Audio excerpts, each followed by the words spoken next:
pagi kepada Bu Siti dan teman-teman sekalian.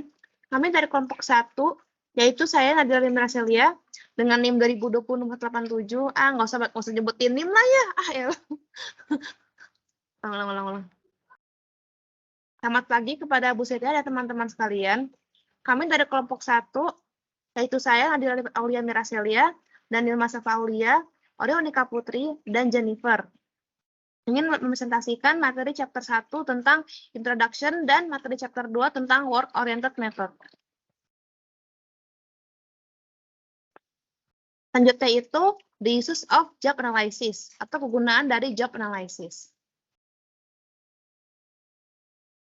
Nah, yang pertama itu ada job description. Nah, jadi job description ini merupakan deskripsi singkat atau gambaran singkat mengenai posisi suatu pekerjaan.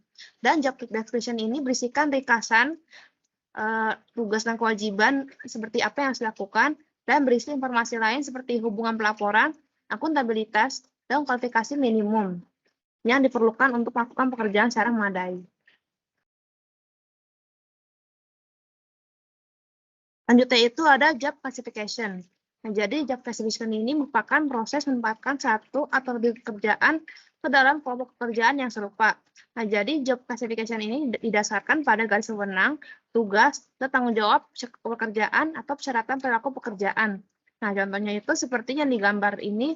Jadi di bagian tiap pekerjaan itu seperti operasional, data dan teknikal, profesional, dan supervisor manager itu ada level tingkat jabatan yang pastinya tugas dan kajiannya itu juga berbeda.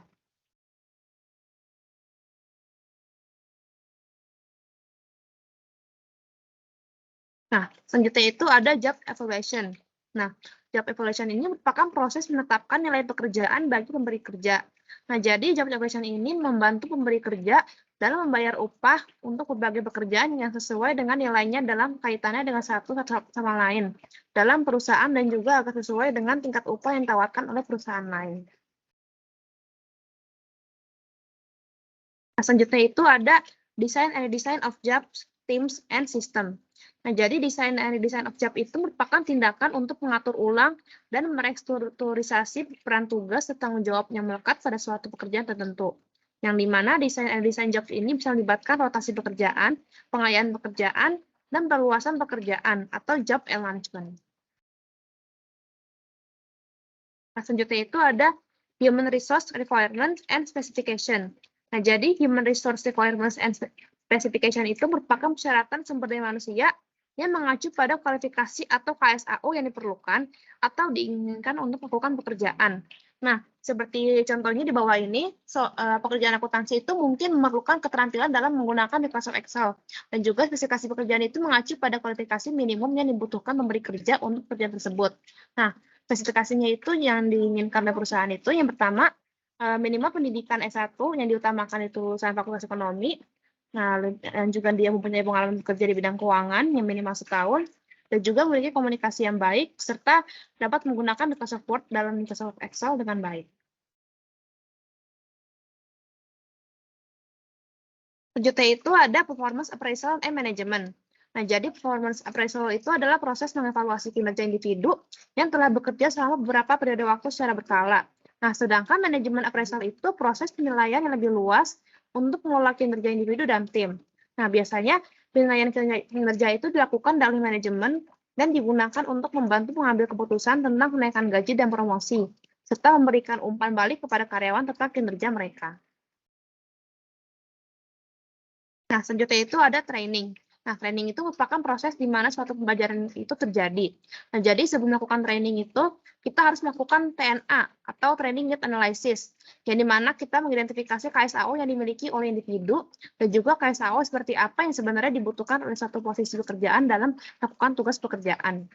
Nah, selain itu, training tim juga harus cakup mengembangkan kompetensi tim, seperti kemampuan resolusi konflik atau problem solving, selain kompetensi tugas dan fungsional.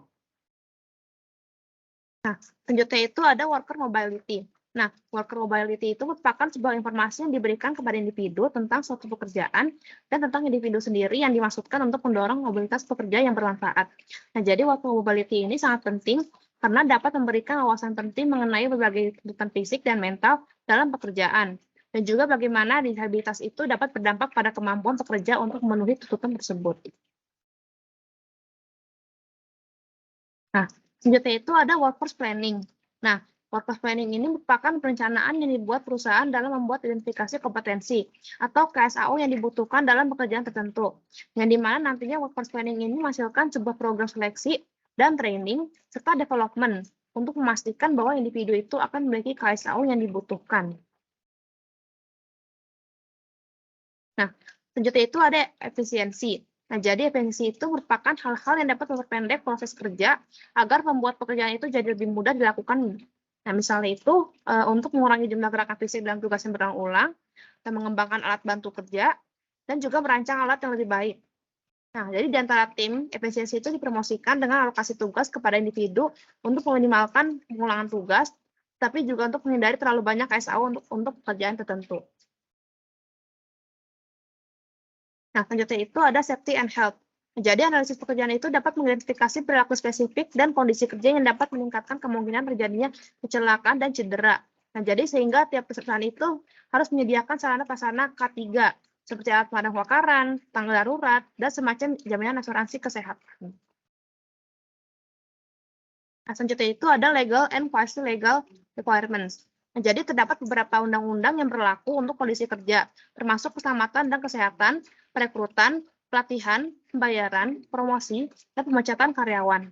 Dan juga ada beberapa lembaga pemerintahan yang ditugaskan untuk menegakkan hukum tersebut.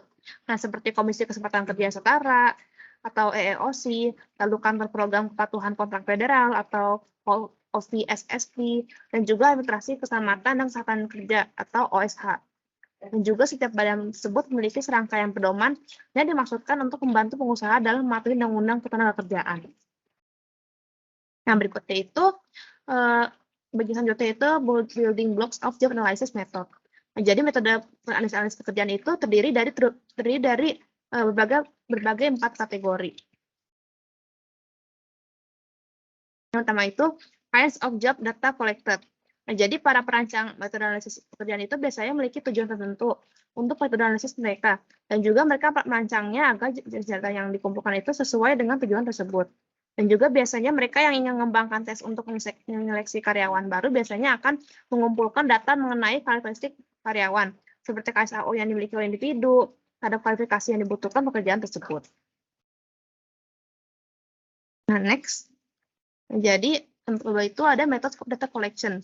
Nah, jadi setelah memilih jenis data yang diinginkan, para pemberi kerja itu harus mencari data yang untuk mengumpulkannya. Nah, caranya itu ada terbagi jadi 3 cara. Yang pertama itu observing. Nah, jadi seorang analis pekerjaan itu dapat mempelajari banyak hal tentang pekerjaan secara sederhana dengan mengamati dan mencatat apa yang dilakukan oleh pekerja. Yang kedua, interviewing individuals. Nah, jadi dalam metode ini, analis pekerjaan itu mengajukan pertanyaan kepada pemegang pekerjaan dan juga supervisor tentang studi pekerjaan. Yang ketiga itu adalah questionnaires. Nah, jadi questionnaire itu dapat dianggap sebagai wawancara yang dilakukan sendiri, yang biasanya sangat terstruktur dan teruji. Dan juga pekerja nantinya itu akan diminta untuk evaluasi tugas atau KSA dalam skala yang berbeda. Dan juga hal tersebut juga dapat berupa seberapa penting tugas atau KSA tersebut bagi pekerjaannya. Selanjutnya itu ada source of job analysis data. Nah, jadi ini sumber-sumber yang dapat mendukung analisa data pekerjaan meliputi yang berikut ini. Yang pertama itu analis pekerjaan, supervisor menengah, manajer eksekutif tingkat tinggi, pemegang pekerjaan, seorang ahli teknis seperti profesor sejarah, seorang spesialis pelatihan organisasi, klien atau pelanggan, dan unit organisasi lainnya. Nah, selanjutnya itu ada unit of analysis. Nah, jadi saat merancang metode analisis pekerjaan, kita telah memutuskan untuk mengumpulkan jenis data tertentu, dan juga mengumpulkannya dengan metode tertentu, dan juga mencantumkan bantuan dari sumber-sumber tertentu untuk data kita. Nah, sekarang kita perlu memperhatikan masalah bagaimana kita akan meringkas, menganalisis, dan melaporkan data tersebut. Nah, yang pertama itu ada duties. Nah, jadi kita dapat mengumpulkan berbagai jenis data pekerjaan dari berbagai sumber yang berbeda dengan berbagai cara dan meringkasnya dengan mendeskripsikan lusinan atau lebih tugas yang dilakukan oleh orang-orang dalam pekerjaan tertentu. Yang kedua itu teks. Nah, jadi kita dapat mengumpulkan berbagai jenis data pekerjaan dari berbagai sumber yang berbeda dengan berbagai cara dan meringkasnya dengan mendeskripsikan lusinan atau lebih tugas yang dilakukan oleh orang-orang dalam pekerjaan tertentu. Yang ketiga itu activities. Nah, jadi kegiatan tersebut seringkali merupakan item dalam kuesioner yang dikirimkan kepada para pegawai. dan atasan mereka dan juga untuk diselesaikan. Yang dimana mungkin kita akan laporkannya dalam bentuk kegiatan, bukan dalam bentuk tugas.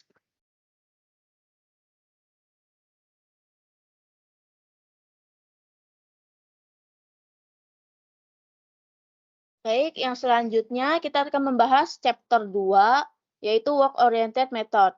Nah, di bab ini tuh kita akan membahas tentang metode analisis pekerjaan yang harus dikejar atau diamati oleh spesialis SDM dan psikolog industri atau organisasi, seperti studi waktu dan gerak yang harus menarik bagi insinyur industri dan psikolog teknik. Next.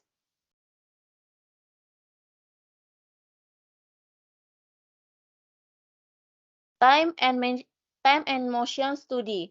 Nah, studi waktu dan gerak ini tuh lebih berkembang dari teknik industri daripada psikolog industri. Nah, tujuan dari studi waktu dan gerak ini tuh mengacu pada sejumlah besar teknik khusus yang biasanya itu ditujukan untuk meningkatkan efektivitas dan efisiensi kerja.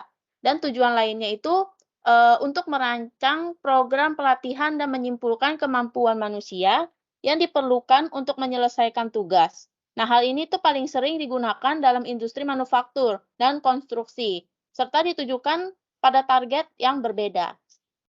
Tolong next. Lalu selanjutnya di sini kita akan membahas tentang time study, yaitu work sampling. Nah, work sampling ini itu merupakan metode untuk mengumpulkan pengamatan tentang satu atau lebih pekerja dari waktu ke waktu. Nah, misalnya, pekerjaan untuk dosen itu memberikan kuliah, membuat soal ujian, nilai makalah, menganalisis data, dan menulis laporan. Nah, selama periode waktu tertentu, frekuensi dari semua aktivitas ini itu akan dikumpulkan untuk mengamati tingkat akurasi hasil tertentu dan frekuensi tersebut relatif akan diubah menjadi persentase. Nah, persentase ini itu akan memperkirakan jumlah waktu relatif yang dihabiskan pekerja untuk setiap kategori. Nah, gambar ini tuh merupakan formulir observasi untuk salah satu studi. Nah, angka-angka dalam kolom ini itu kolom waktu itu pengamatan serta dengan berbagai kategori tugas yang diamati dan didefinisikan sebagai berikut. Nah, misalnya untuk karyawan yang bernama Ames, misalnya di jam 8:30 gitu, dia itu melakukan cek casing, atau dia mengecek duit, mengecek duit gitu yang dia terima. Lalu di jam 8:57 dia melakukan balance atau perhitungan seimbang atau enggak nih saldo yang dia terima dengan pembukuannya. Lalu di jam 10:15 dia menganggur, bisa idle atau waiting, itu dia menganggur nggak melakukan apa-apa. Lalu di jam 12:40 dia kembali lagi mencek casing yang dia terima atau uang yang dia terima. Lalu di jam 1:50 yaitu dia melakukan act to act move. Lalu selanjutnya di jam 3:10 dia melakukan depositing fund. Nah, begitu seterusnya dengan karyawan lainnya, kecuali dengan Carter yang itu dia tidak melakukan apa-apa, dan Staff yaitu dia di jam 8:30 sampai dengan jam 10:15 dia tidak melakukan apa-apa atau absen. Next.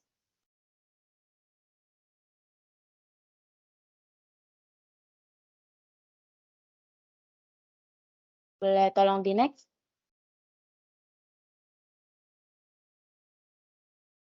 Nah, selanjutnya akan membahas standar setting. Nah, work sampling ini dapat digunakan dalam menetapkan waktu standar yang digunakan untuk menyelesaikan tugas pekerja. Namun, pengambilan sampel ini tidak secara langsung memperkirakan jumlah waktu yang diperlukan untuk menyelesaikan tugas dengan baik, seperti tugas yang dilakukan sesuai dengan prosedur yang disukai, nah peralatan yang digunakan dalam kondisi yang baik, dan sebagainya. Next.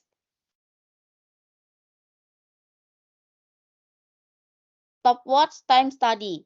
Nah, dengan teknik ini, analisis pekerjaan tuh mengawasi pekerja yang melakukan tugas mereka dan mencatat berapa lama mereka menyelesaikan tugas mereka. Banyak pengulangan dalam penyelesaian tugas yang dicatat, sehingga analisis itu memiliki distribusi waktu dalam penyelesaian tugas di akhir penelitian. Ukuran tendensi sentral yaitu mean, median, dan modus itu akan diambil sebagai perwakilan waktu penyelesaian tugas. Nah, pengamat tuh membuat penilaian terhadap pekerja dengan menggunakan rating yang disesuaikan dengan waktu yang direpresentasi. Next.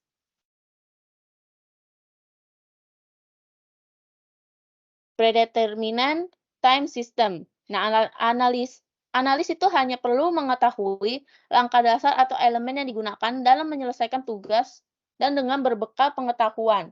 Nah, analisis itu mencari nilai waktu dari gerakan unsur yang menjumlahkannya untuk menemukan nilai standar untuk tugas tersebut. Next.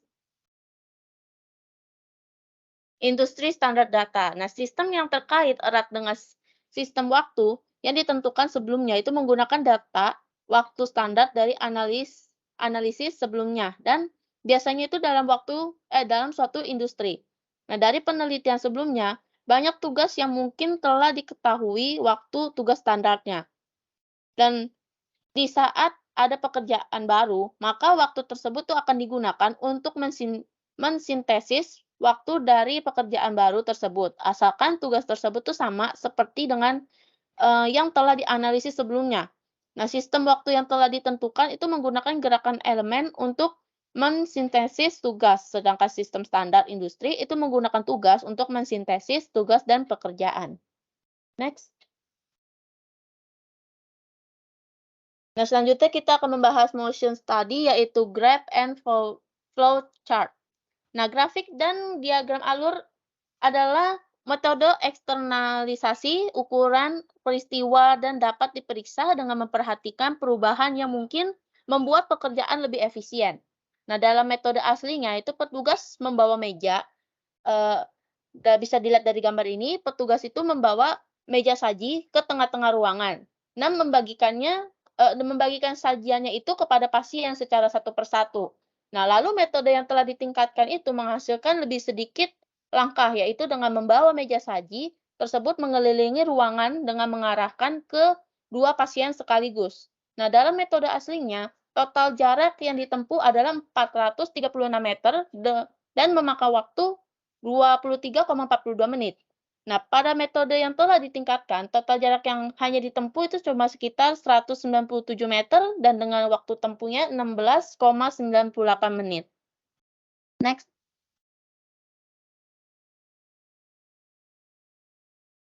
Micromotion analysis. Nah, dengan bagan alur dan diagram, analis itu memecahkan pekerjaan atau tugas menjadi urutan langkah-langkah seperti seperti yang gambar tadi, itu seperti menyajikan makanan ke piring, membawa piring ke pasien, mengambil piring setelah makan malam selesai. Nah, analisis micromotion ini tuh dimulai dengan salah satu langkah dan memecahkannya menjadi gerakan elemen. Misalnya dalam menyajikan makanan dimulai dari membuka tutup nampan saji, terus meletakkan nampan saji, dan kemudian mengambil sendok dan juga seterusnya. Next. Recording teknik. Studi waktu dan gerak itu sering menggunakan film, video, dan teknologi perekam lainnya untuk membuat catatan tentang suatu tugas yang ingin diselesaikan dan tergantung pada metode studi waktu dan gerak yang telah dipilih. Misalnya, dinamometer itu dapat digunakan untuk merekam gaya dan yang diterapkan oleh operator mesin bor. Nah, saat mengebor lubang pada logam. Nah, ini dilakukan untuk menemukan keseimbangan terbaik antara kecepatan pengeboran dan pecahnya mata bor. Next. Criticism of time and motion study. Nah, studi waktu dan gerak itu telah diejek karena penekanannya yang berlebihan pada efisiensi. Misalnya, seorang kritikus itu menggambarkan apa yang akan dikatakan oleh para insinyur industri tentang sebuah simfoni, seperti terlalu banyaknya pengulangan dalam beberapa bagian musik. Nah, jika semua bagian ini dihilangkan, maka konser ini yang tadinya digelarkan selama 2 jam, ini akan dikurangi atau berubah menjadi konser yang hanya dalam waktu 20 menit saja. dan banyak kasus tentang operator yang menggunakan satu tangannya untuk memegang instrumen dan tangan yang satunya lagi akan digunakan untuk melakukan pekerjaan yang lainnya. Next.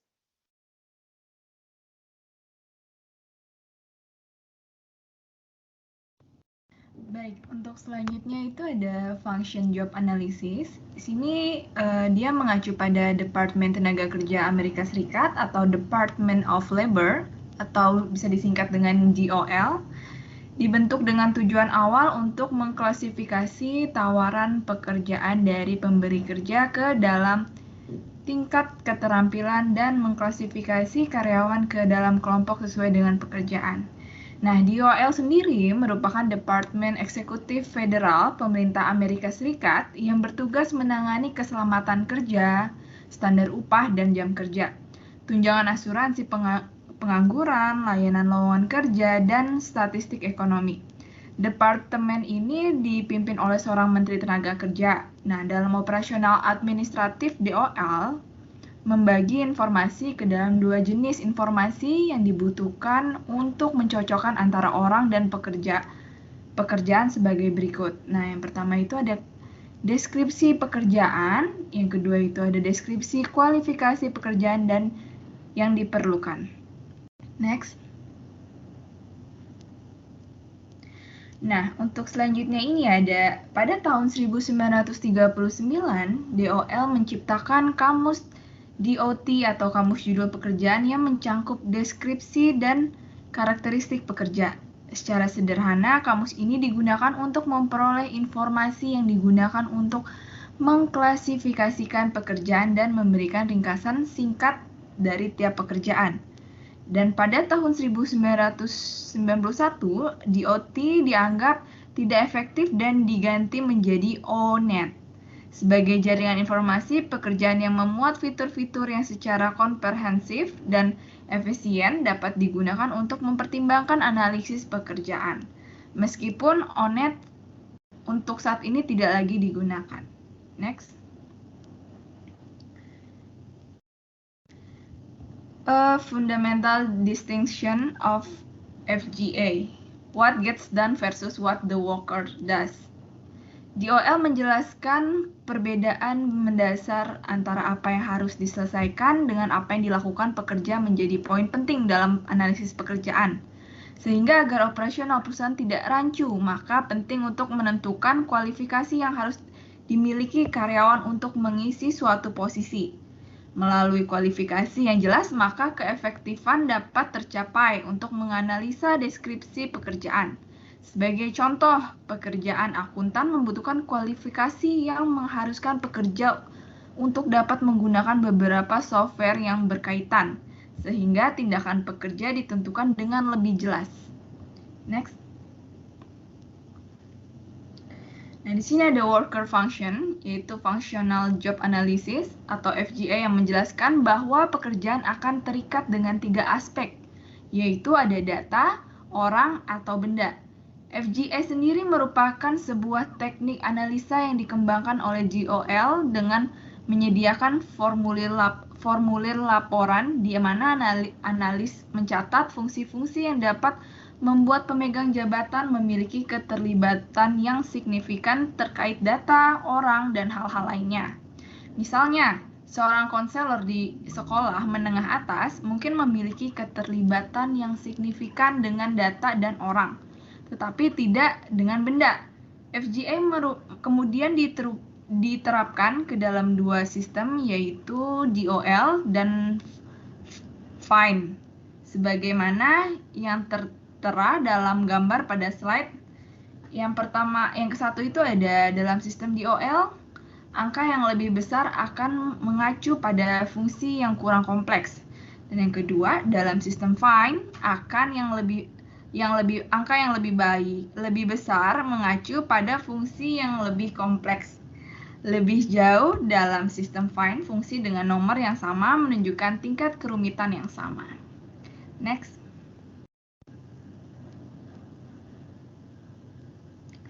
Nah, untuk selanjutnya ada function job analysis procedure. Prosedur FGA dalam melakukan analisis akan terlebih dahulu mengumpulkan informasi tentang pekerjaan, biasanya dalam pengumpulan informasi menggunakan observasi atau wawancara. Metode ini umum digunakan dalam sistem DOL dengan melihat bagaimana pekerjaan sebenarnya dilakukan dan membiarkan analis mengajukan pertanyaan ketika dia gagal memahami beberapa aspek pekerjaan. Sedangkan dalam sistem FINE menggunakan pengumpulan data biasanya dilakukan dengan mengumpulkan data dari pemegang jabatan yang mana mereka akan melaporkan bagaimana mereka menyelesaikan pekerjaan. Next.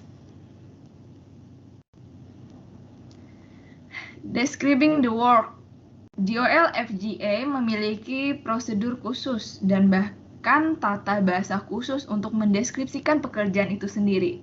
Untuk pekerjaan yang dilakukan, struktur FGA adalah sebagai berikut yang dapat teman-teman lihat pada slide yang mana terdiri dari yang ke satu itu ada fungsi pekerja yang memuat data, orang, dan benda sebagaimana yang sudah dijelaskan. Yang kedua itu ada bidang kerja yang mengacu pada konten pekerjaan untuk mengklasifikasikan semua pekerjaan ke dalam beragam bidang.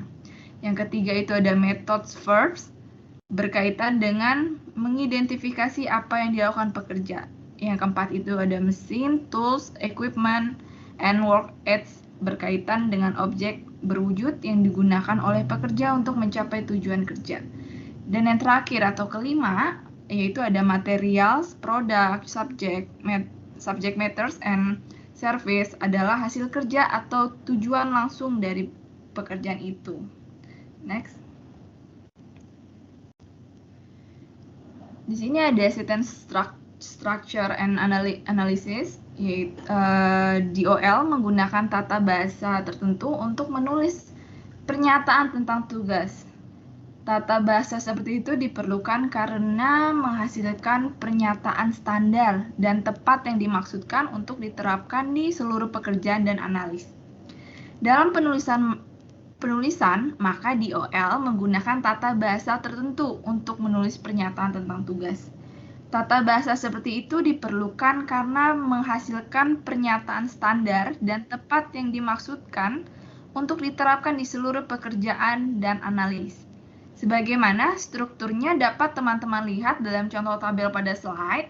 Selain itu, teman-teman ternyata terdapat other characteristic of the DOL atau of DOL FGA, meskipun bagaimana dalam pembahasan fokus utama itu kepada FGA adalah pada tugas. FGA dapat juga memberikan informasi penting tentang karakteristik pekerja dan kondisi kerja dengan mengacu pada 5 area yang digunakan untuk pelaporan analisis pekerjaan seisikan peringkat pada ciri-ciri pekerja yang dibutuhkan.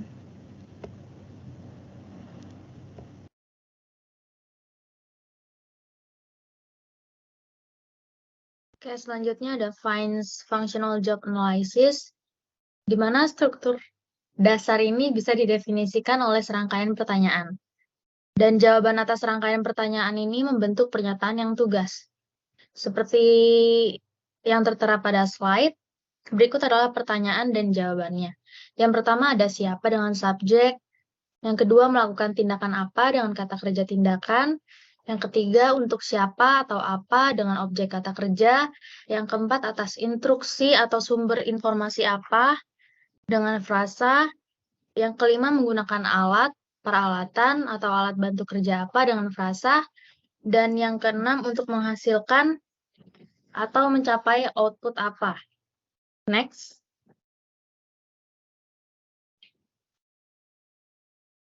Selanjutnya ada comparison of the Department of Labor Functional Job Analysis and FINE's Functional Job Analysis. Nah, perbedaan kedua antara Department of Labor Functional Job Analysis dan FGA FINE ini adalah bahwa Functional Job Analysis FINE ini menggunakan peringkat kompleksitas dan orientasi pada tingkat tugas selain daripada tingkat kerjaan analisisnya. Dan berfokus pada tugas daripada pekerjaan yang memiliki kelebihan dan kekurangan. Dan keuntungannya sendiri dari fokus pada pekerjaan adalah bahwa lebih sedikitnya penilaian yang harus dibuat. Hanya satu peringkat kompleksitas untuk setiap fungsi yang harus dibuat. Next. Selanjutnya ada research on functional job analysis and tax inventories.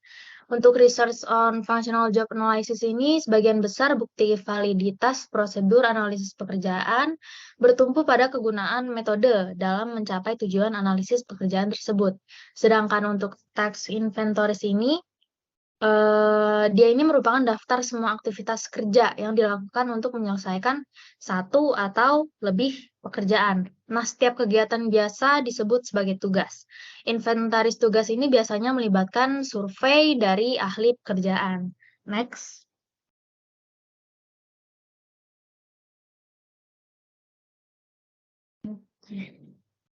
Selanjutnya ada survei design, background information.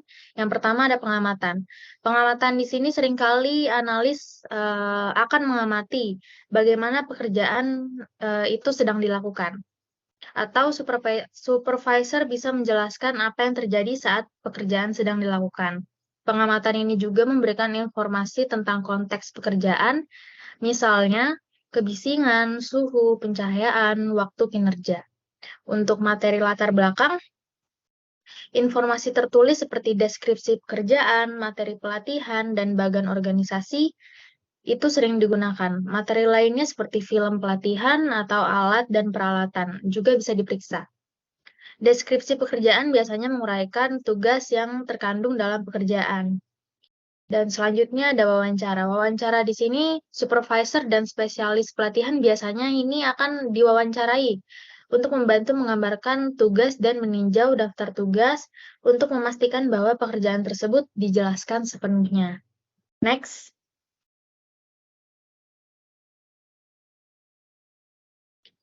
Oke, selanjutnya ada structure of test, di mana pernyataan tugas ini akan dimasukkan ke dalam kuesioner survei yang diberikan kepada orang-orang yang akan menanggapi setiap pernyataan dengan berbagai cara, seperti apakah mereka melakukan tugas sebagai bagian dari pekerjaan mereka. Tugas harus ditulis sedemikian rupa agar mudah dipahami oleh responden. Next.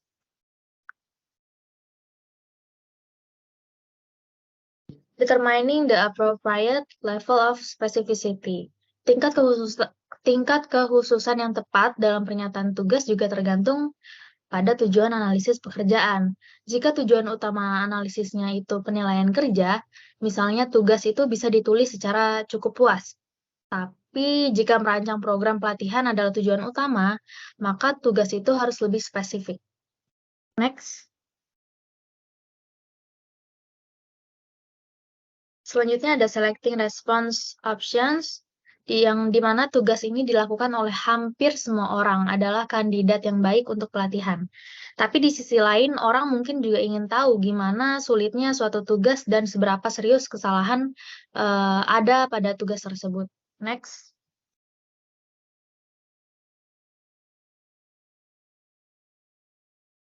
Oke, selanjutnya di sini ada critical incident technique dan demografi data.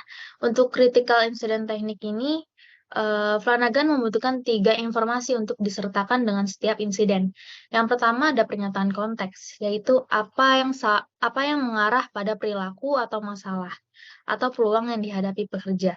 Yang kedua, perilaku karyawan itu sendiri. Dan yang ketiga, konsekuensi dari perilaku tersebut. Untuk demografi data, umumnya untuk meminta informasi latar belakang tentang responden sebagai bagian dari survei, pertanyaan survei umum ini termasuk pengalaman dalam pekerjaan dan lokasi pekerjaan. Next.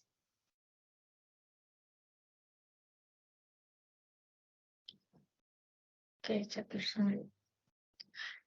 Selanjutnya ada chapter summary dari bab 2. Dalam bab ini ada 4 pendekatan umum untuk menganalisis isi pekerjaan, yaitu apa yang dilakukan pekerja, dijelaskan nih studi waktu dan gerak, analisis pekerjaan fungsional, inventaris tugas, dan teknik insiden kritis.